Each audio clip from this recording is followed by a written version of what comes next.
धन्यवाद सभापति महोदया। मैं गाजियाबाद में अधिवक्ताओं पे जो लाठीचार्ज हुआ है, और ये पहला किस्सा नहीं, इसके अलावा भी पूरे उत्तर प्रदेश में कई जगहों पर ऐसी घटना घटी है कि अधिवक्ताओं के साथ हिंसा और उनकी जान भी गई।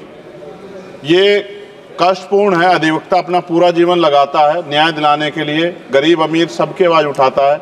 मैं आपसे, आपके माध्यम से कानून मंत्री से आग्रह करना चाहता हूं कि वो एडवोकेट प्रोटेक्शन एक्ट जल्द से जल्द पूरे देश में लागू करे सख्ती से, जिससे उनके अधिकार सुरक्षित रख पाए और उनके बच्चों का भी जो है उनके साथ कोई घटना न घटने पर उनके बच्चों का भी जो है नुकसान ना हो। तो पुनः मैं आपका धन्यवाद करता हूं और कानून मंत्री से अपील करता हूं कि एडवोकेट प्रोटेक्शन एक्ट पूरे देश में सख्ती से लागू करा जाए और जल्द से जल्द। धन्यवाद। माननीय सदस्य नगीना सांसद चंद्रशेखर आजाद का संघर्ष और वकीलों के अधिकारों की रक्षा। मजीद टाइम्स न्यूज दिनांक 29 अक्टूबर 2024 को नगीना सांसद चंद्रशेखर आजाद ने लोकसभा में एक बेहद महत्वपूर्ण और संवेदनशील मुद्दे पर अपनी आवाज उठाई। यह मामला गाजियाबाद जिला न्यायालय परिसर में घटी एक दर्दनाक घटना से जुड़ा था, जहां पुलिस ने अधिवक्ताओं पर बेरहमी से लाठीचार्ज किया। इस घटना में कई वकील गंभीर रूप से घायल हुए और कई अधिवक्ताओं के खिलाफ फर्जी मुकदमे भी दर्ज कर दिए गए।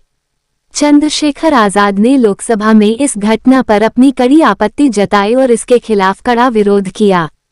उन्होंने आरोप लगाया कि पुलिस ने पूरी तरह से अनुचित और हिंसक तरीके से वकीलों पर हमला किया, जो अपने अधिकारों की रक्षा कर रहे थे। उन्होंने इस हमले को कानून और न्याय व्यवस्था के लिए शर्मनाक बताया। सांसद ने कहा कि यह घटना न केवल वकीलों के लिए बल्कि पूरे न्यायपालिका के लिए एक काले धब्बे के समान है। उन्होंने सरकार से मांग की कि ऐसे वकीलों के खिलाफ दर्ज किए गए फर्जी मुकदमों को तुरंत वापस लिया जाए। इसके साथ ही उन्होंने अधिवक्ता संरक्षण अधिनियम एडवोकेट प्रोटेक्शन एक्ट को जल्द से जल्द लागू करने की आवश्यकता पर जोर दिया। चंद्रशेखर आजाद ने ये भी कहा कि वकील समाज में एक महत्वपूर्ण भूमिका निभाते हैं और उनके अधिकारों की रक्षा करना सरकार का कर्तव्य है।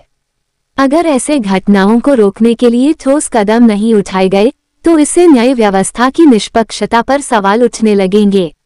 सांसद के इस बेजोड़ प्रयास ने केवल गाजियाबाद के अधिवक्ताओं को ही नहीं बल्कि पूरे देश में वकीलों और उनके अधिकारों के लिए एक मजबूत संदेश भेजा।